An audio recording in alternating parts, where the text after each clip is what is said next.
Bonjour à tous et bienvenue sur votre podcast du pharmapreneur et plus particulièrement dans cette série de vidéos du quotidien d'un pharmacien, vidéo dans lequel chaque semaine je te résume ma semaine en tant que pharmacien titulaire au sein de la pharmacie du Manoir, mais également mes interactions avec mes collègues de la pharma. Je te parle également de mes interactions avec mes confrères des autres pharmacies, soit de nos groupes des Avengers, soit des pharmacies dans lesquelles nous sommes investisseurs.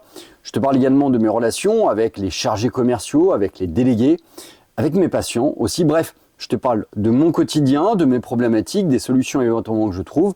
Le but, c'est comme toujours, et c'est le principe même de cette chaîne, c'est l'échange, c'est la construction, c'est l'évolution. Bref, c'est développer notre sens entrepreneurial ensemble, faire évoluer notre métier. Alors, qu'est-ce qui s'est passé pour moi cette semaine ?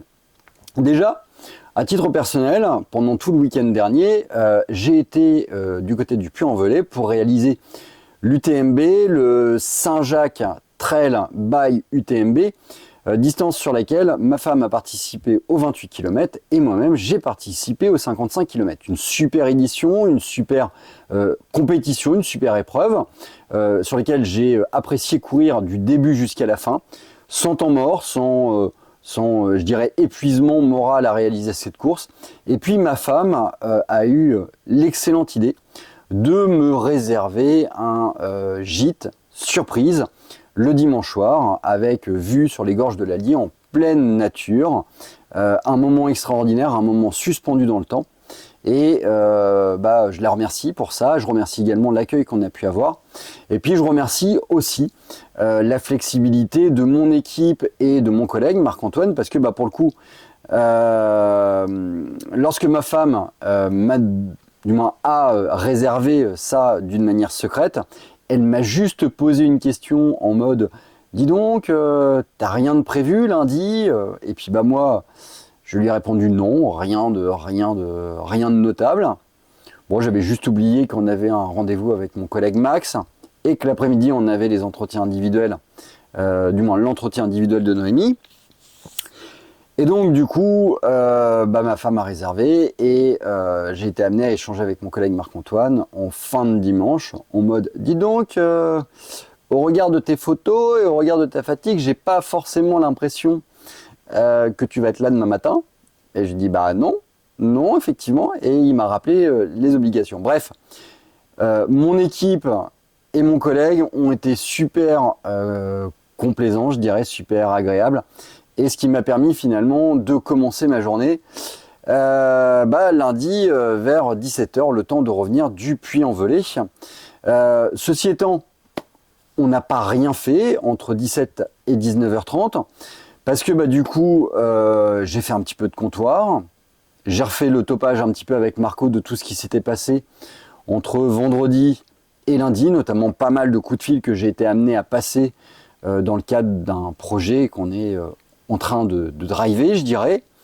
On a réalisé l'entretien individuel de Noémie, donc l'une de nos deux pharmaciennes adjointes, avec l'explication un petit peu de comment ça se passe dans la pharmacie, voir un petit peu ses projets, voir un petit peu les projets de la pharmacie, présenter un petit peu les évolutions à venir et surtout essayer de capter cette sensibilité de Noémie par rapport à son travail, par rapport à ses aspirations, par rapport à ses objectifs, je dirais à court et à moyen terme.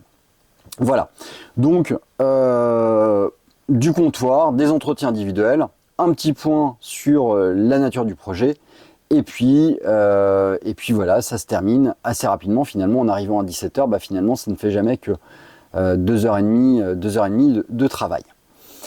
Mardi, journée plus complète, bien évidemment. On commence par un petit tour au marché, histoire de réalimenter le frigo, histoire de retrouver aussi certains patients, de discuter, de faire du public relation. Une grosse réception de commandes et surtout en fait la confirmation qu'effectivement on a un petit problème au niveau de notre logistique, au niveau des passages de commandes entre vendredi, samedi et lundi sur l'OCP avec un nombre très important de produits Bégarant dans le bac OCP et donc la nécessité de réformer.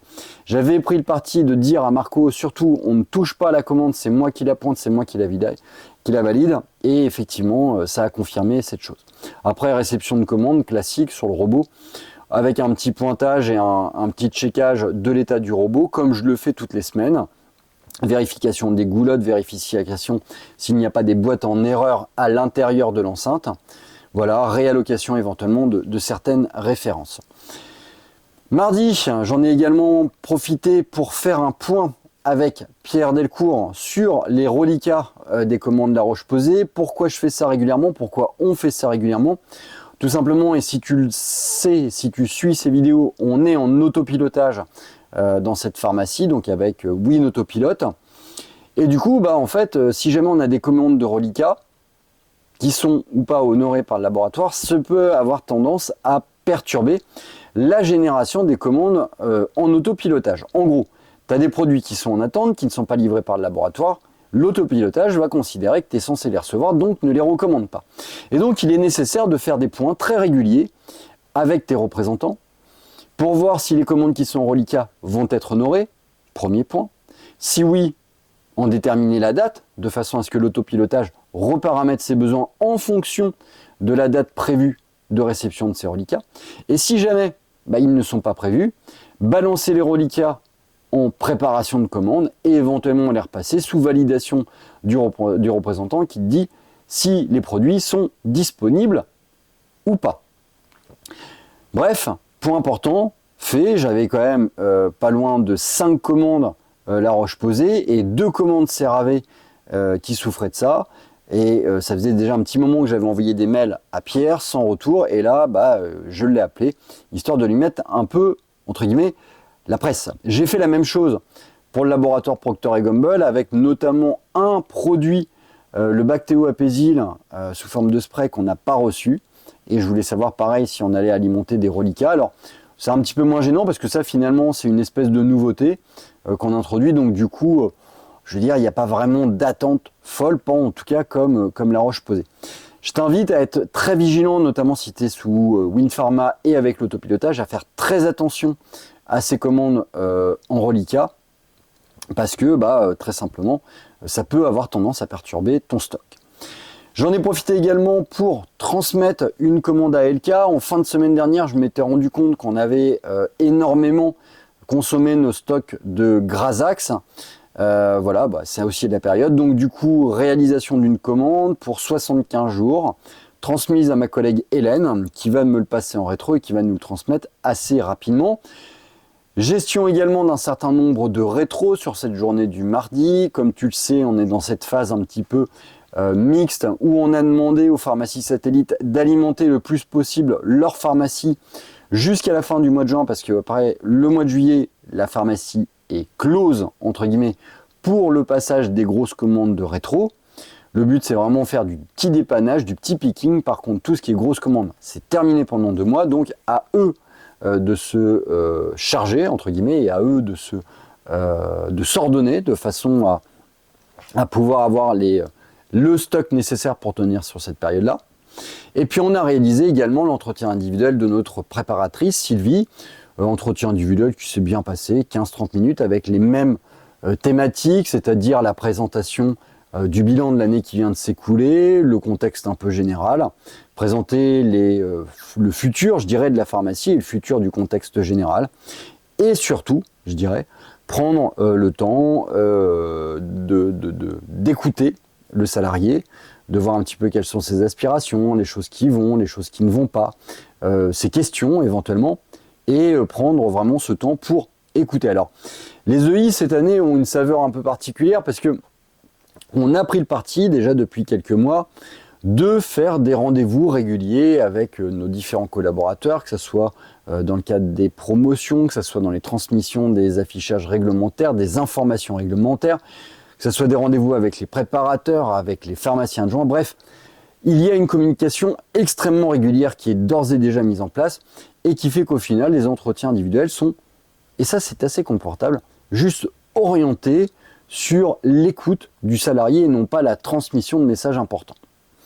Voilà pour cette journée du mardi, finalement assez bien passée, toujours un petit peu d'administratif, mais finalement pas tant que ça, un peu de comptoir aussi, et puis la réalisation des inventaires, parce que moi, je commence là, ça y est, à inventorier un peu le robot, donc je commence à charger le maximum de notre robot avec les produits qu'on a en étagère, de façon à avoir un inventaire réalisé principalement par robot, sachant que j'ai une fiabilité absolue, aussi bien en termes de quantité que de date de péremption, grâce à notre robot. Mercredi, comme tu le sais, je ne travaille pas le matin. Ceci étant, je n'ai pas rien fait. Je dirais que je n'ai pas rien fait au niveau de la pharmacie. Pas mal de coups de fil dans le cadre du projet qu'on est en train de mener, Interfimo, le Crédit Agricole, le CIC. Également, quasiment 2h30 à bosser la présentation que je vais réaliser au Congrès national des pharmaciens au mois de septembre sur la gestion des tensions au comptoir. Je commence à assimiler le texte qu'on a mis en place. Donc 2h30 de boulot comme ça, et puis les petits projets perso. En ce qui concerne l'après-midi à la pharmacie, arrivée, vérification que tout va bien, cleanage rapide, je dirais, de la structure, mais c'était déjà parfaitement géré, ce qui m'a permis d'apprécier, je dirais, le niveau de performance de Yuna, notre étudiante de 6e année, qui arrive à la fin de son stage. La semaine prochaine, c'est les EPOS, les examens qu'on aura à cœur de faire passer avec mon collègue Marc-Antoine mardi de la semaine prochaine. Cet après-midi du mercredi a tourné autour, je dirais, de 3 points essentiels. Le premier, c'est la formation de l'une de mes collègues autour de, je mets des gros guillemets, la bonne gestion du robot. Donc, lui donner un certain nombre de triggers, d'éléments, d'informations, de process, de rythmique que je fais dans les tâches à bas bruit sur ce robot. Ce qui fait qu'en gros, moi, mon job, comme je lui ai dit, c'est de faire en sorte que les délivrances au comptoir se passent bien et donc faire en sorte que le robot soit optimisé sans frottement pour une délivrance parfaite, je dirais, au comptoir. Donc voilà, explication. Également la réalisation de l'inventaire. Comme je te l'ai dit, je commence à charger, mais en parallèle de ce chargement, je commence d'ores et déjà à rentrer vraiment dans la mise à jour des stocks. Et puis également un gros point avec la SPC, notamment sur des dossiers à litige, sur des dossiers problématiques, et puis un travail sur ces mêmes dossiers pendant quasiment 30 minutes. Le reste du comptoir, un peu de logistique, un peu d'administratif, pas mal d'étagères à aller chercher, pas mal de petits checks parce qu'on est en train de refaire une partie de l'espace enfant dans la pharmacie, et donc il a fallu réamener des étagères, retirer certains panneaux. Bref, du facing plus, on va dire.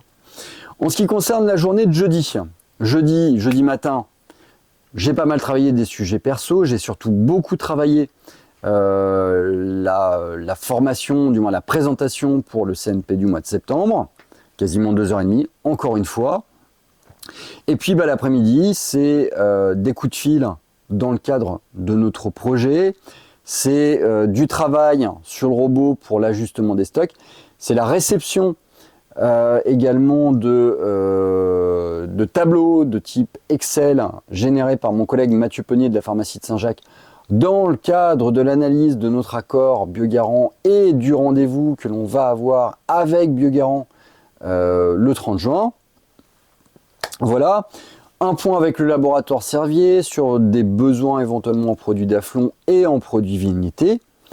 Un point aussi au niveau des banques et au niveau de cette gestion fine dont on a besoin au niveau des banques. On a fait des réarbitrages, je dirais, avec Marc-Antoine. Et là, on est en train d'en mesurer l'efficience au niveau de nos comptes bancaires. Le but, c'est d'être tout simplement tranquille au niveau de nos comptes bancaires, mais sans charger inutilement les comptes courants, parce que comme tu le sais, les comptes courants ne sont pas rémunérés, et donc dans une volonté d'optimisation de notre trésorerie, et tout ce qui n'est pas mis en compte courant est placé avec des taux d'intérêt, et donc on essaye d'avoir le compte courant le plus à l'aise possible, je dirais, pour ne pas être inquiet vis-à-vis de la banque, mais aussi, je dirais, pas non plus trop à l'aise, parce que du coup, on ne veut pas louper, je dirais, des taux d'intérêt qu'on pourrait avoir sur des quantités économiques non négligeables. Et puis, appuyé donc sur les tableaux de mon collègue Mathieu, je me suis relancé dans une analyse de nouveau approfondie des chiffres génériques dans le cadre du rendez-vous du 30 juin. Voilà pour cette semaine. Voilà, donc tu vois une semaine assez rythmée finalement, mais avec moins de rendez-vous labo, surtout beaucoup d'ajustements, d'optimisation. En tout cas, c'est ce qu'on est en train de faire avec mon collègue, de notre outil de travail, le rendre plus performant, le rendre moins dépendant aussi, je dirais, de l'humain pour les tâches sans valeur ajoutée, je dirais. C'est ça un petit peu notre but en ce moment. Je te souhaite une bonne fin de semaine, je te dis à très bientôt pour une prochaine vidéo sur ton quotidien du pharmacien et surtout sur ton podcast du pharmapreneur. Comme d'habitude, n'hésite pas à t'abonner, n'hésite pas à liker cette chaîne et puis si tu as des commentaires, si tu as des questions, n'hésite pas à les poser en bas de cette vidéo. J'aurai plaisir à y répondre et à échanger avec toi. À très vite pour une prochaine vidéo.